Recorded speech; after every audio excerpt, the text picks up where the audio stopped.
So I wanted to show you this one more time before they pour. They're going to pour tomorrow.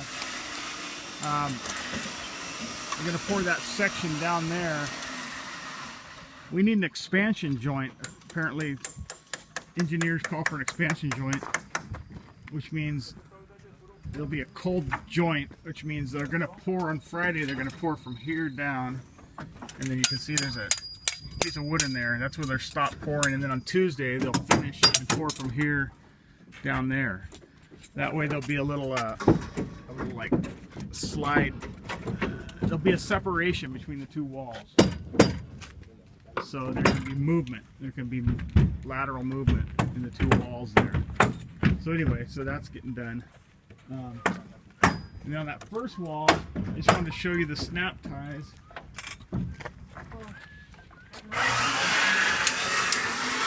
And that first little section,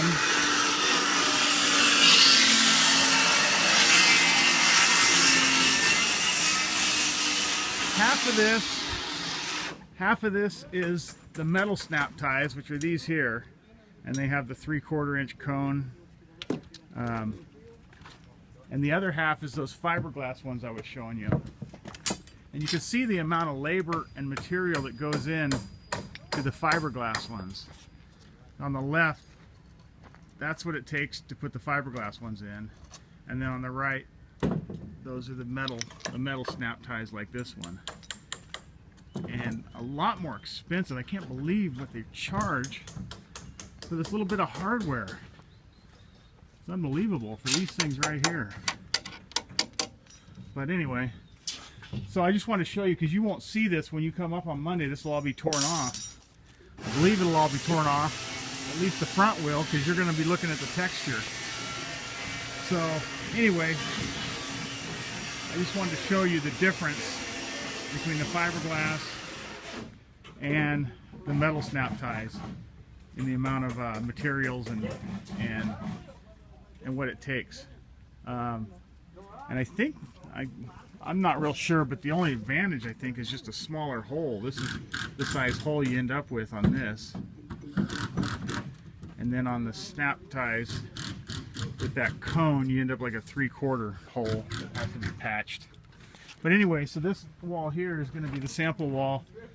We got 4 sheets of plywood, from the very smooth finish on the first one to all the way to the roughest finish. So that's 1, 2, 3, 4 pieces of plywood getting smoother as they go this way.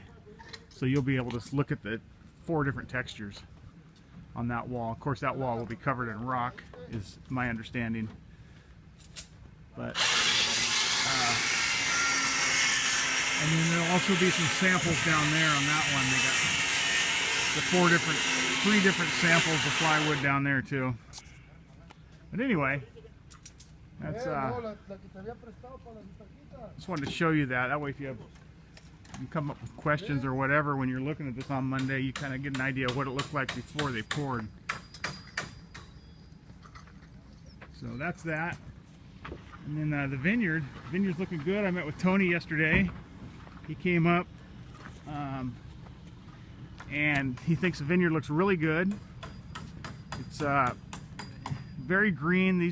The grapes up here are really turning purple quickly. Just last week there was just a couple, and now if you look every row you go, every cluster is starting to turn. I don't know if you can see the color on that, but they're really turning fast, and we're getting some heat this week. That's good. Anyway, they went through yesterday, and they're working today on the north vineyard, thinning out the fruit a little bit.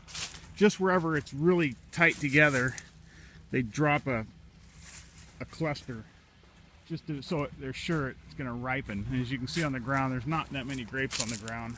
That was my concern. I hate seeing fruit go on the ground.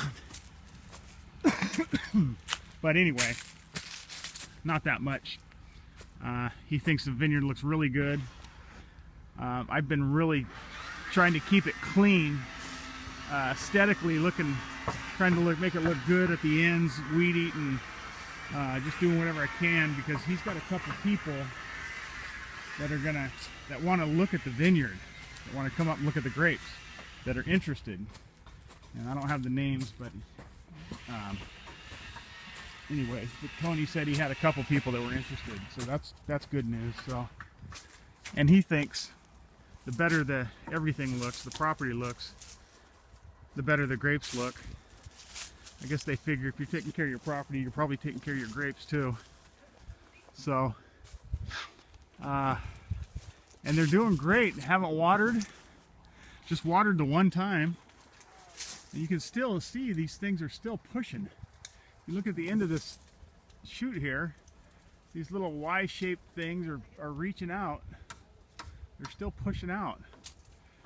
And that's with only one watering, and all the heat we've had. It's amazing. These are really doing good. I got the boat over there, the little dinghy sitting on the shore over there. I'm gonna jump in there and go out and cut the cattails down. Try to keep those at bay. Jimmy's gone this week. He went to his family reunion, so he's gone all week. So I'm just taking care of some stuff that I can do by myself. I got the fuel tank in the truck. That fuel tank we bought that was in my truck. Finally got it switched over and put it in the new truck. And I've also put it's called a headache rack, that black rack that guards the bed. I put that in there too, just for protection, and it's just a nice rack. It's made of aluminum, so it's super light. But anyway, so I got that mounted in there, and then we got 4 auxiliary switches, so I was able to wire it up to one of the switches inside. So it's on a fuse, it's all safe and on a fused circuit. And anyway, anyway, that's it. Everything's looking good. This is going real well. Like I said, they're pouring tomorrow, and then they're going to pour again on Tuesday. And I don't know if I'll see you guys this weekend, but I know you guys are coming up next weekend. That meeting on Monday. So if there's anything else you want to see, if I'm just being redundant with my videos, let me know. Otherwise, I'll just keep them coming.